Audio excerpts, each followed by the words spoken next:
Assalamualaikum warahmatullahi wabarakatuh. Jumpa lagi dengan saya Yuda Setia Nugraha, salah satu mahasiswa Universitas Negeri Padang, program pendidikan olahraga S2. Kawan-kawan semua, pada kesempatan kali ini saya akan membahas salah satu kajian di pedagogi olahraga, khususnya modifikasi olahraga dalam PJOK secara pedagogik.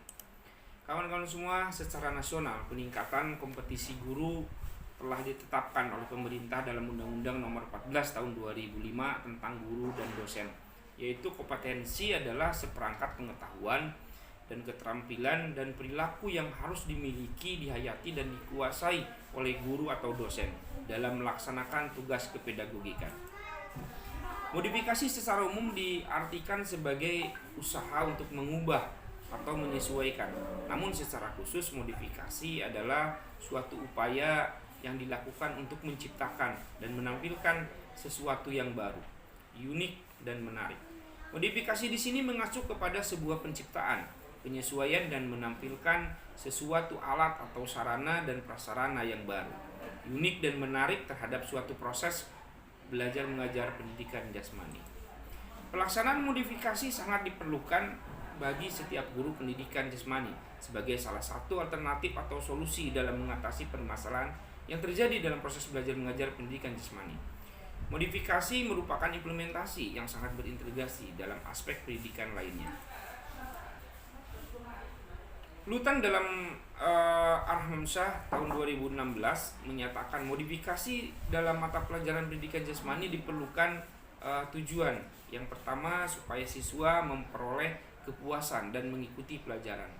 Yang kedua, meningkatkan kemungkinan keberhasilan dalam berpartisipasi.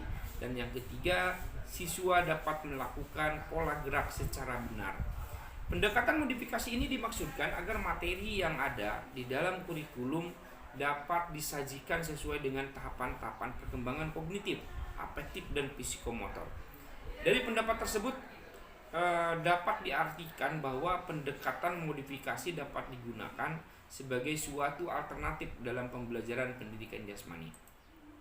Dengan melakukan modifikasi, guru penjas akan menyajikan materi pelajaran yang sulit menjadi lebih mudah dan disederhanakan tanpa harus takut kehilangan makna dan apa yang akan diberikan. Anak akan lebih leluasa bergerak dalam berbagai situasi dan kondisi yang dimodifikasi. Kegiatan pembelajaran dalam mempelajari gerak dan olahraga tadi lebih penting daripada hasilnya. Dengan demikian, bagaimanapun guru memilih metode bagaimana melibatkan anak berinteraksi dengan murid serta merangsang interaksi murid dengan murid lainnya harus menjadi pertimbangan yang paling utama dalam setiap pembelajaran yang dilakukan oleh pendidikan jasmani di dalam kelas maupun di luar kelas. Modifikasi permainan dapat dijadikan sebagai salah satu alternatif dari pembelajaran yang monoton dan membosankan. Melalui modifikasi permainan, guru melakukan perubahan-perubahan berupa pengembangan yang sesuai dengan karakteristik sekolah, serta siswa sebagai peserta didik dalam pembelajaran yang dapat dimodifikasi dalam pembelajaran, terutama dalam permainan, yang diantaranya ada aturan, alat permainan, bagaimana kita memodifikasi, teknik permainannya, dan juga permainan itu sendiri. Namun modifikasi tidak melepas makna dan tujuan dari pembelajaran sebenarnya, karena prinsip modifikasi adalah menyederhanakan. Selain itu juga dapat mengembangkan kreativitas guru sebagai tenaga mengajar agar dapat melaksanakan pembelajaran dengan alat yang terbatas, namun tidak menurunkan nilai-nilai dan tujuan dari pembelajaran yang harus dicapai. Esensi modifikasi adalah menganalisa sekaligus mengembangkan materi pelajaran dengan cara meruntunkan dalam bentuk aktivitas belajar yang potensial sehingga dapat mempelajar peserta didik dalam belajarnya. Cara ini dimaksudkan untuk menuntun, mengarahkan, dan juga membelajarkan peserta didik yang tadinya tidak bisa menjadi bisa, yang tadinya kurang terampil menjadi lebih terampil. Pertimbangan menggunakan modifikasi permainan adalah yang pertama, anak-anak belum memiliki kematangan fisik dan emosional yang seperti seorang dewasa.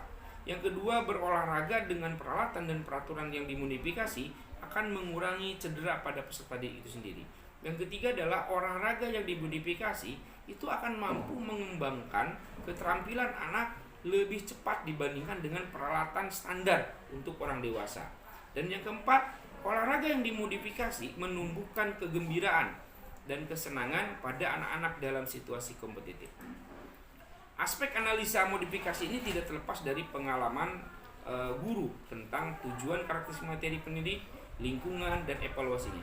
Modifikasi pembelajaran dapat dikaitkan pula dengan tujuan pembelajaran, mulai dari tujuan yang paling rendah sampai dengan tujuan yang paling tinggi. Modifikasi tujuan pembelajaran ini dapat dilakukan dengan cara membagi tujuan pembelajaran ke dalam 3 komponen. Pertama, tujuan pengeluasan, yang kedua, tujuan penghalusan, dan yang ketiga adalah tujuan penempatan.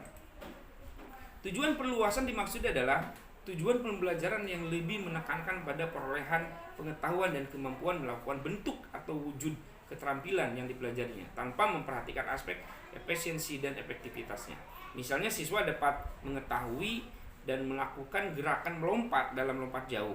Dalam contoh ini, tujuan yang lebih menekankan agar siswa mengetahui esensi lompat melalui peragaan.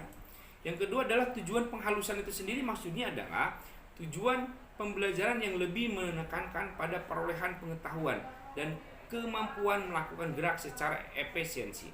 Misalnya siswa mengetahui dan melakukan gerak melompat dengan mentransfer kecepatan awal ke dalam tolakannya. Pada level ini, wujud lompatannya sudah menekankan pada esensi efisiensi. Gerak melompat, misalnya menggunakan kaki terkuat saat melompat, lutut agak ditepuk dan menolak dan meluruskan lutut pada saat lepas pada kaki tolak.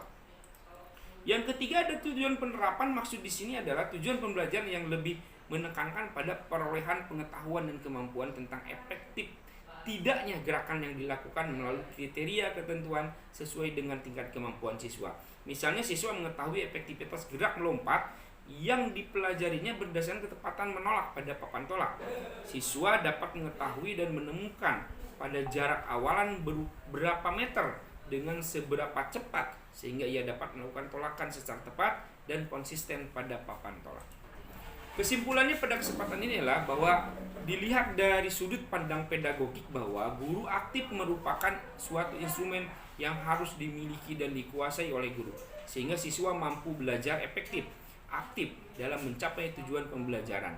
Untuk mengatasi kebosanan guru penjas tentunya karena terjebak dalam ketergantungan penyajian materi serta minimnya fasilitas dan perlengkapan pendidikan jasmani yang dimiliki sekolah-sekolah, maka dapat dilakukan upaya untuk memodifikasi pembelajaran itu sendiri. Tujuannya adalah materinya, lingkungan, serta evaluasi pembelajaran itu sesuai dengan apa tujuan dari pembelajaran itu sendiri, agar terciptanya pembelajaran yang aktif, inovatif, komunikatif, efektif, dan menyenangkan, serta mengurangi kejenuhan siswa dalam belajar penjas.